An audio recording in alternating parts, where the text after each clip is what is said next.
Okay, so here's a pair of Bose and Wilkins 685 speakers that I picked up for an absolute song at an estate sale.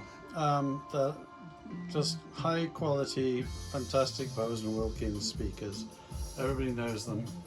And I had to clean them up. They'd been mounted in in somebody's house for a long time and they were dusty as all get out.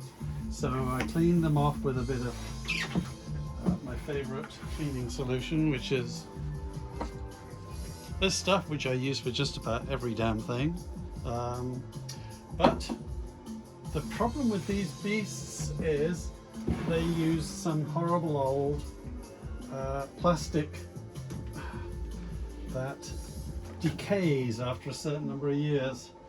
It oxidizes, or whatever you want to call it. So you end up with this hideous, horrible, sticky surface that, I mean, it gets on your hands. If you imagine what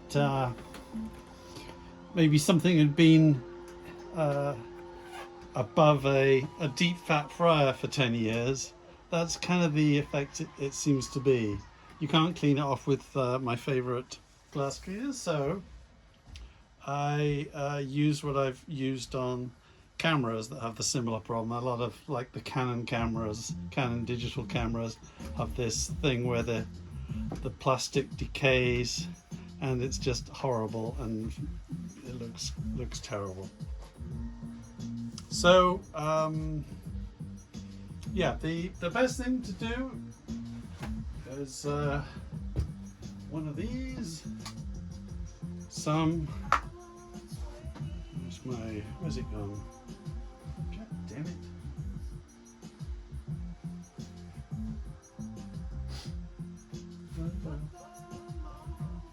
There it is.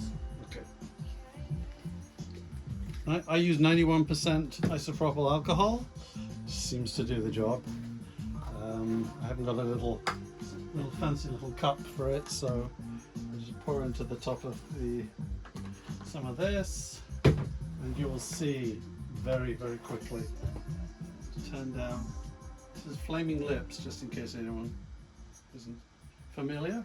Great band I've only recently started listening to. So just liberally soak this in and start wiping, and very, very quickly the gunk, the disgusting, horrible gunk, comes off. And you can see, because when you're wiping, you just finally get a smooth plastic surface like that.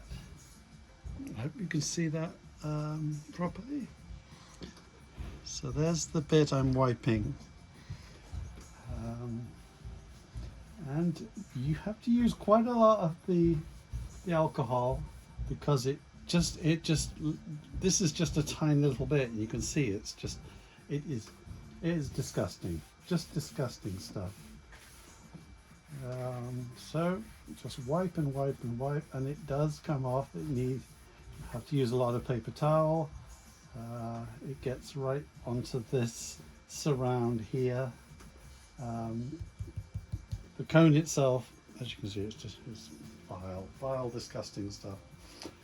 You just have to keep adding more to get the stuff off, and then changing the paper towel, because it gets dirty so quickly.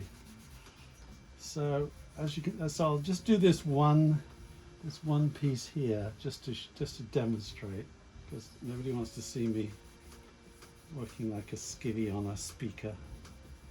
But this, you can see, it just keeps dirtying these paper towels. If I just dry this off very quickly. Well, I say it takes you have to do a lot of wiping. Try not to mess with the tweeter, although it's not as flimsy as the ones on other speakers. But yeah, you can see already it's better than the other bit.